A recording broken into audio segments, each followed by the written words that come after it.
Bonjour chers compatriotes, bonjour peuple congolais. Aujourd'hui, je vais vous parler de l'article 220 qui, aujourd'hui, nous avons un sujet qui alimente la chronique. Nous savons tous que le président de la République, le chef de l'État, M. Félix Antoine Tshisekedi, le fils de Moupompa, a fait une sortie médiatique ratée lors de son voyage à Kisangani. Pourquoi j'appelle ça une sortie médiatique ratée?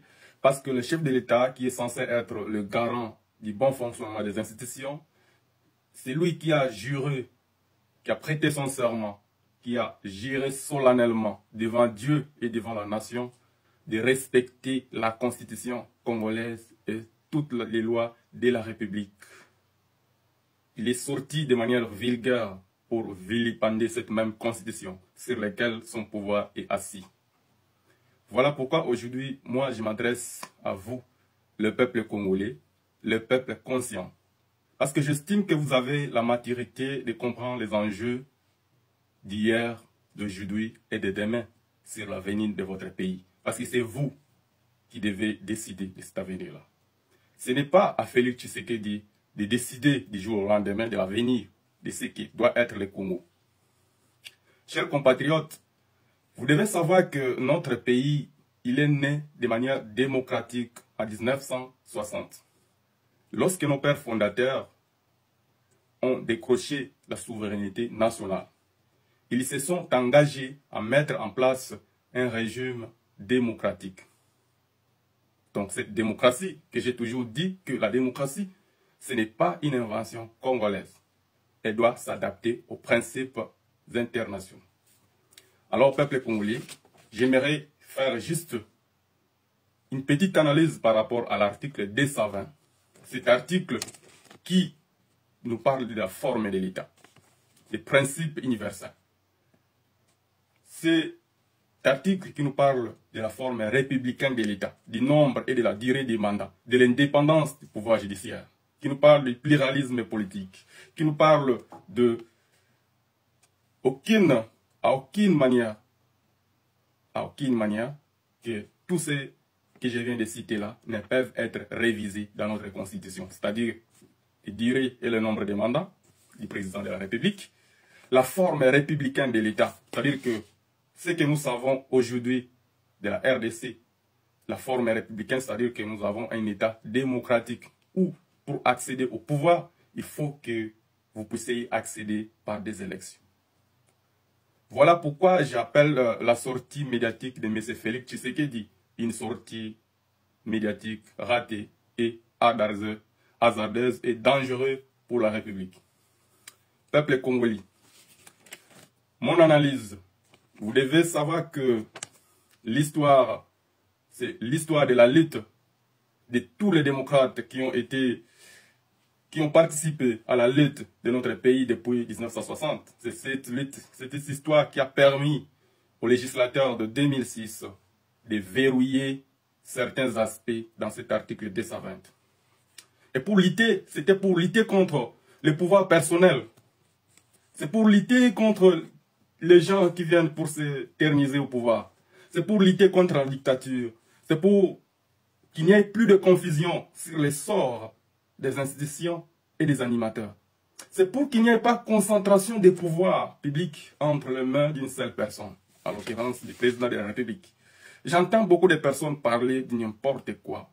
Le président de la République, il n'a pas beaucoup de pouvoir, le Premier ministre a plus de pouvoir, le président de la République, il est soit bloqué, mais personne ici ne nous présente les faits concrets pour nous démontrer, noir sur blanc, le président Félix Antoine Tshisekedi a été bloqué par quel article, à quel niveau, par qui concrètement? Personne. Parce que je vous rappelle, les présidents de la République et les premiers ministres, les deux ont un devoir de redevabilité devant le peuple congolais. Pourquoi? Parce que nous sommes en démocratie.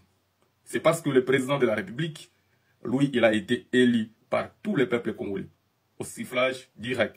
Mais le premier ministre, lui, il a été porté par une majorité parlementaire. C'est-à-dire que lui aussi, il est porté à la primature par le peuple congolais de manière indirecte.